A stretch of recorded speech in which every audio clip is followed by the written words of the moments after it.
They all think I stood up because I wanted to prove something. Like I was being brave or rebellious or trying to make some kind of statement. But the truth is, I couldn't sit. Not that day. Not with the way my back burned from what had happened the week before. And when Mrs. Carter called me out in front of everyone, I knew this day was going to be different. It was already 9:15 when I pushed open the heavy door to room 14 at Eastlake Middle School. The room fell quiet the second I walked in, like even the air didn't want to move. My classmates all turned to look, some with annoyance, others with that usual smirk, the kind that said he's in trouble again. I could feel the weight of their stares before I even met hers. Late again, Elijah. Her voice was sharp, clipped, and cold enough to make the room feel 10 degrees cooler. Mrs. Carter didn't yell. She didn't need to. Her words were enough to sting all on their own. I kept my eyes down, clutching my backpack to my chest, standing just inside the doorway, like stepping further in would make it worse. I could already feel the sting where the strap pressed against my bruised spine. "Take your seat," she said, gesturing toward the desk I hated most, second row, dead center. I didn't move. I'd rather stand today. A few students looked at each other. I could hear the whispers before I saw them. Mrs. Carter raised one thin eyebrow, and her lips tightened into that smile she wore when she was about to make an example out of someone. "Elijah, I wasn't asking." I swallowed hard. My voice was barely above a whisper. "My back, it hurts." That's all I said. Nothing else. But even that felt like too much. I saw her lean back slightly, tilting her head, and I knew exactly what she was thinking. "Oh, you're back," she said slowly, drawing out the words. "Is that today's excuse? Yesterday it was a family emergency. Monday it was your sister's doctor appointment." Some kids started laughing. I didn't blame them.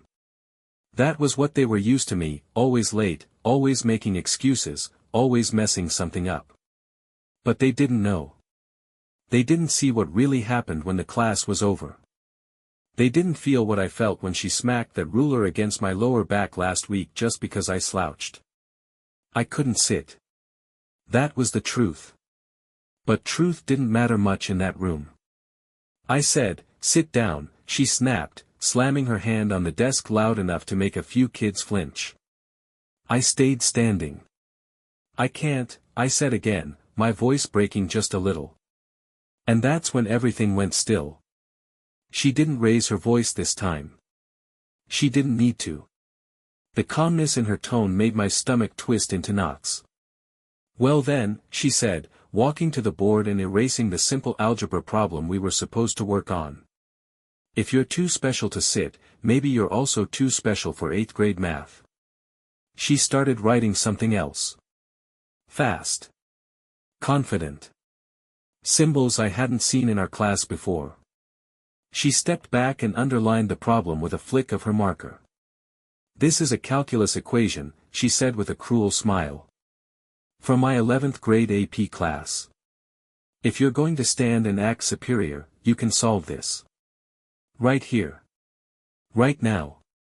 Laughter broke out behind me. Not everyone laughed, but enough. I heard someone go, "Oh," and another whisper, "He's so dead." "You have 5 minutes, Elijah," she said, glancing at her watch. "Or it's straight to detention. For a week." I stared at the whiteboard. My heart was racing, but something else flickered beneath the fear. Because that equation, it wasn't completely unfamiliar. I'd seen things like that before.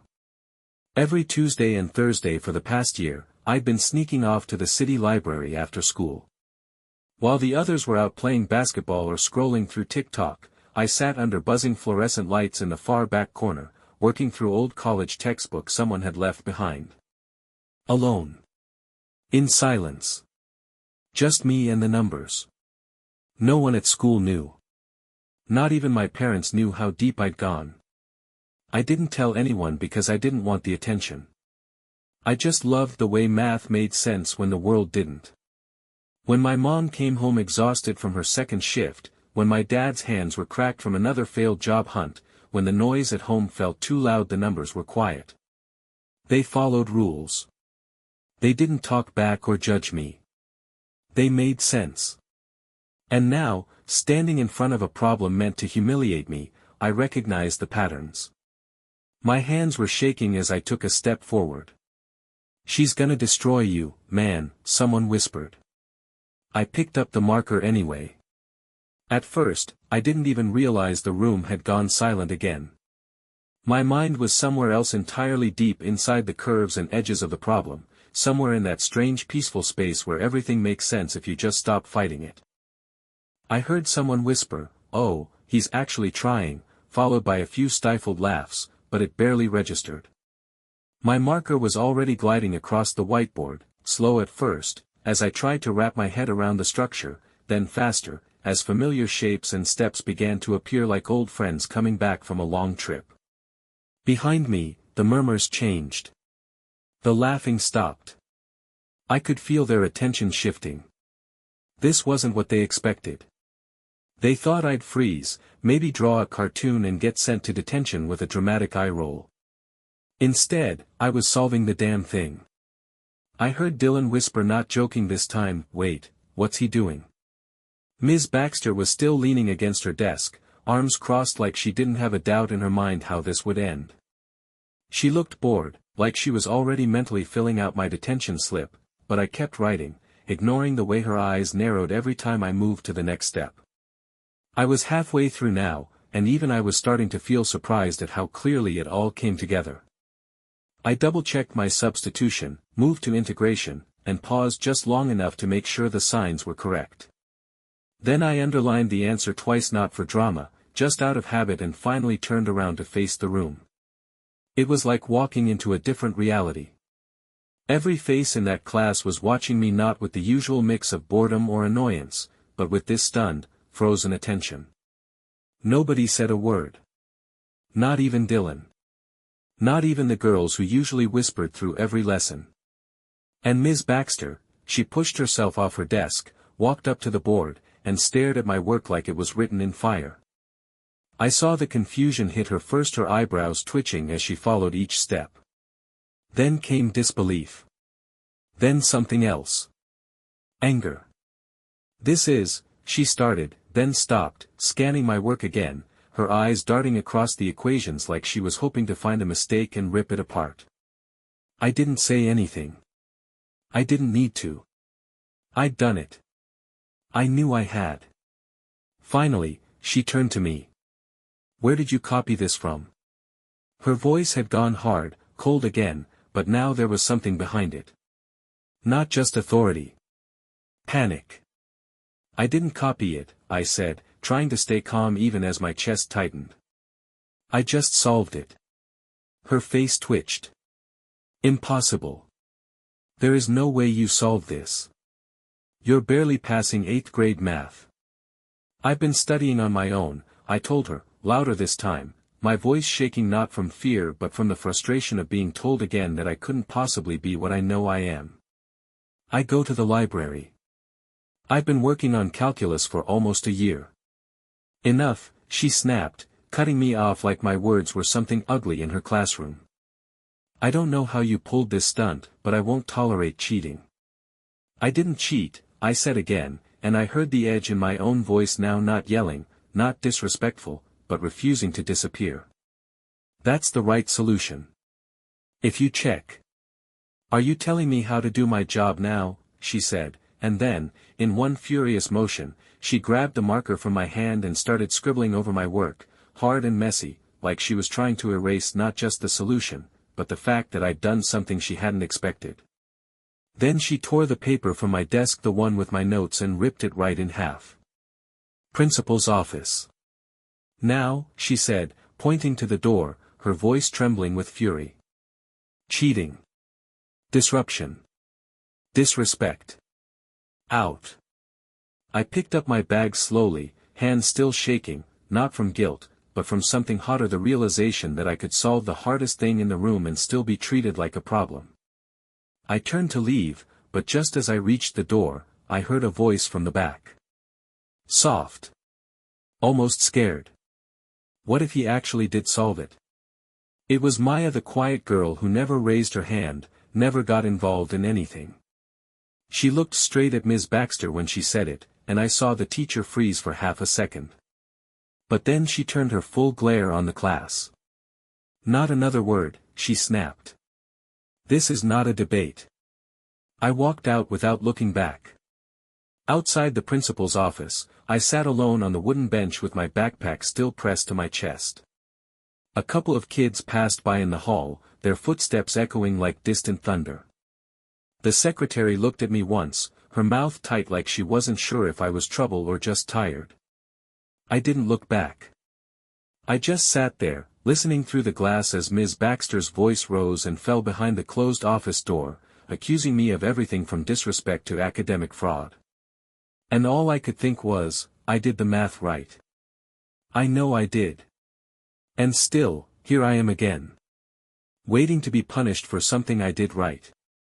I'd been in trouble before. More times than I could count. But this felt different. I wasn't sitting on that bench because I forgot my homework or talked back or was caught texting under the desk. I was here because I solved something. Correctly. And that scared people more than any mistake I'd ever made. It's weird, right? You mess up, and no one's surprised. But the second you show them something they never expected, suddenly you're a threat.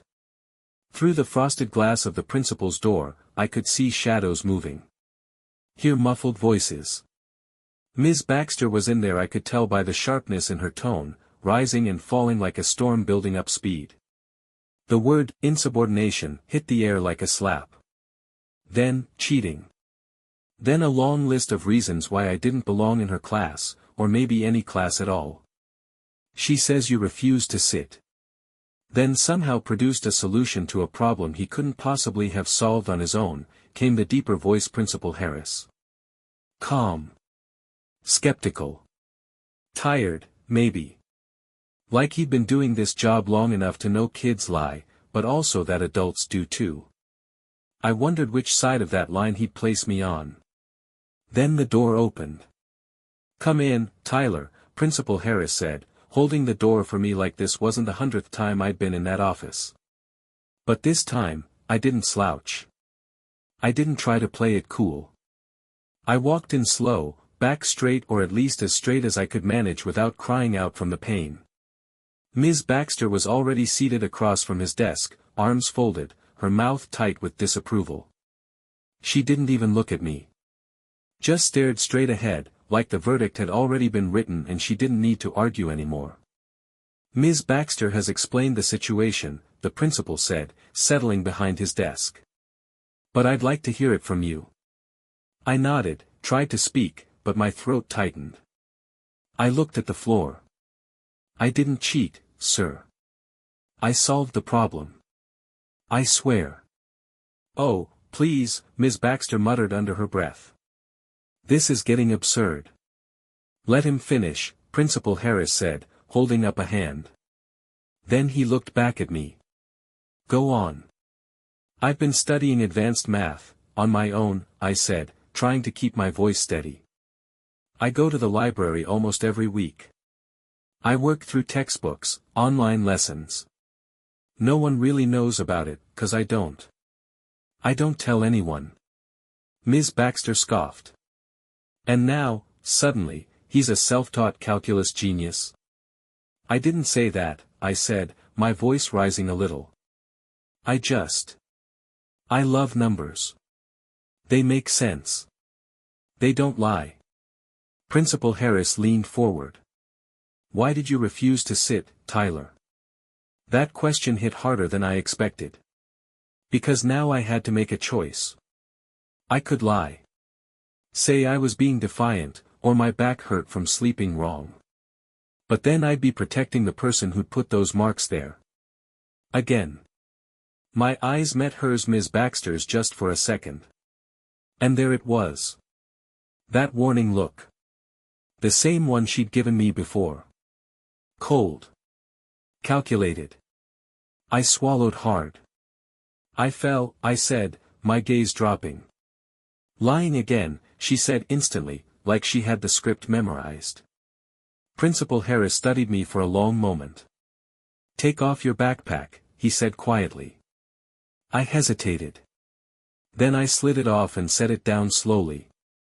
The weight gone from my shoulders made the pain sharper somehow. My posture shifted without thinking, and I winced. Are you injured? I nodded. Didn't answer out loud. Didn't trust my voice. Lift your shirt, please. What? Ms. Baxter said sharply. This is ridiculous. Let's see what he's talking about, Principal Harris said, not looking at her. Hands shaking, I reached for the hem of my shirt and lifted it halfway up my back. And the room went silent. There they were. The marks. Red. Swollen. Faint outlines of a ruler or something close to it. Still fresh. Still angry. The principal didn't speak for a long time. Ms. Baxter's face turned pale. Who did this to you, Tyler? He asked, voice low now. I told you, I mumbled. I fell. No one gets welts like that from falling, he said, more to himself than to me. Ms. Baxter suddenly found her voice. This is outrageous. He could have gotten those anywhere. At home, in a fight, how do we know this isn't some elaborate act? He turned to her slowly. Because he didn't even want to show them. Silence again. I pulled my shirt back down and sat back, stiff and quiet. My hands were clenched in my lap. I take these kinds of allegations very seriously, Principal Harris said, his voice harder now. There will be an investigation. But first. He looked at me.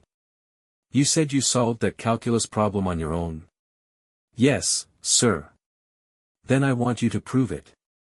The next morning, I arrived at school earlier than I ever had. The sun hadn't even fully cleared the trees yet, and the halls still smelled like floor wax and silence. My palms were already sweating, and I hadn't even touched a pencil. The test was set to start at 8 sharp, not in the classroom, not in the main office, but in one of the empty conference rooms down the hall, where they held teacher evaluations and parent meetings that always made kids cry. Miss Carter was waiting for me outside the door. She wasn't even my teacher, not officially. She taught science younger, kinder, always walking around with that spark in her eyes like she still believed kids could surprise her. She gave me a quick smile and said, I thought you might want someone on your side in the hallway. I managed a small nod, gripping the strap of my bag like it was the only thing keeping me upright. Inside the room, Principal Harris was already seated at the far end of the long table, looking like someone about to oversee a trial. Ms. Baxter was there too, arms folded, her face unreadable, like she was daring me to try anything. The test was already printed and sealed in a white envelope in front of the principal, like we were about to open a secret government file. Good morning, Tyler, he said evenly. Here's how this will work. I sat down, heart pounding, as he explained. The test includes problems from 8th grade algebra through advanced placement calculus. Ms. Baxter prepared the questions. I reviewed them. Everything's in this envelope. You'll have 2 hours. You can use a calculator, but no notes, no phone, no help. I'll be monitoring you the entire time. He paused. Do you understand? I nodded once. No words came. He broke the seal and placed the test in front of me, along with 3 sharpened pencils and a clean sheet of scratch paper. The plastic clock on the wall ticked to 8 o'clock. You may begin. Page 1 was simple, almost insultingly so. Basic algebra, solving for x, stuff we'd covered years ago. I flew through it, writing calmly, clearly, not rushing, but not stopping either. Page 2 jumped into more complex equation systems, inequalities, basic trig, still well within my comfort zone. By the time I flipped to page 3, my breathing had evened out. My thoughts had stopped racing. All I saw was the math. Page 4, calculus. I paused for the briefest second. I recognized the structure of the questions. They looked like the ones I'd struggled with at the beginning. The kind Dr. Roberts had explained with patience, walking me through concepts like substitution, limits, rate of change, derivatives. My mind clicked into gear, not with fear, but focus. And I started writing. Outside the room, I could hear muffled voices. Ms. Baxter had stepped out with Miss Carter. I could imagine her pacing, huffing, maybe even betting I wouldn't get past question 5. I pictured her shaking her head, saying things like, "He's probably just staring at the page right now." But I wasn't. I was solving. One after another. Step by step. Clean handwriting. Logical flow. Double-checking for signs, reviewing for stupid mistakes. I even found an alternate solution for one of the more complex integrals, just to be sure. At some point, I looked up and realized I'd finished the entire test, every question, every page, in less than 40 minutes. My pencil was still in my hand, and the scratch paper was full of worked-out steps and side notes. I looked at Principal Harris, who was still watching silently from the other side of the room. "I need more paper," I said. He blinked. "You're done. I want to show alternative solutions for a few of the calculus problems. Just in case." For the first time, I saw something shift in his expression. Not disbelief. Not suspicion. But something quieter. Something like curiosity. He handed me another sheet. "Go ahead." When Ms. Baxter came back, her face tightened the moment she saw me still writing. She whispered something to Miss Carter, who didn't answer. I didn't need to hear it. I already knew what she thought. He must have cheated. He must have memorized it. This can't be real. But I kept writing. Because it was real. Because this time, no one could erase it or tear it up or shout me down. When I finally finished, really finished, I set down the pencil and leaned back, exhausted but calm. For the first time in days, I didn't feel like I was on trial. I felt like I'd just told the truth on paper, in a language no one could deny. Principal Harris collected the pages. "Thank you, Tyler. We'll review these and meet with you again later today." I nodded, stood up slowly, ignoring the sharp ache in my back, and walked out of that room knowing something had changed. Maybe not everything. But something. I don't remember walking to the office, not really. My body was moving, my shoes were hitting the tile like always, the fluorescent lights were humming the same way they always did, and kids passed by without looking twice, like nothing had changed, like it was just another Thursday. But inside me, something was shifting, and I couldn't name it yet, but it felt like pressure and clarity all at once, like standing in a storm and suddenly realizing you're still standing. When I pushed open the main office door, Miss Carter was already there, waiting with that same quiet confidence she always carried, not saying much, just offering me that look that said you're not alone, and that one look was the only thing keeping my hands from shaking again. Inside, Principal Harris sat at his desk with 3 identical folders laid out in front of him, and across from him was Ms. Baxter, arms folded so tight across her chest I thought she might snap in two. She didn't look at me, not even a glance, and I wasn't surprised, because people like her didn't look at kids like me unless they were preparing to punish us. "Tyler, take a seat," the principal said, and I did this time not out of obedience, but because I had nothing left to prove. I'd done the work. I'd given them the truth. Now they had to decide what to do with it. He opened the folder, glanced at a page, then looked straight at me. "We've reviewed your test," he said, calm, clear, deliberate. "And we're unanimous in our findings." My heart stuttered, my breath caught, because for a second, I thought they might still try to find a way to erase it. But then he said, "You didn't just pass, Tyler, you demonstrated mastery across every level. From algebra to advanced placement calculus. Every answer was correct. And more than that, you showed multiple solution paths, mathematical intuition, and a deep understanding that goes beyond anything we've seen in a student your age." I blinked. I couldn't speak. I just sat there, letting the weight of those words wash over me like I'd been underwater for years and finally broke the surface. Miss Carter smiled, soft and proud, like she'd been waiting for this moment too. But across the room, Ms. Baxter's face twisted, her voice sharp and bitter as she leaned forward and snapped, "He must have been coached. Fed the answers. This is impossible. He's an average student with a history of disruption." And just like that, she was trying to erase me again. Before Principal Harris could respond, there was a knock on the door.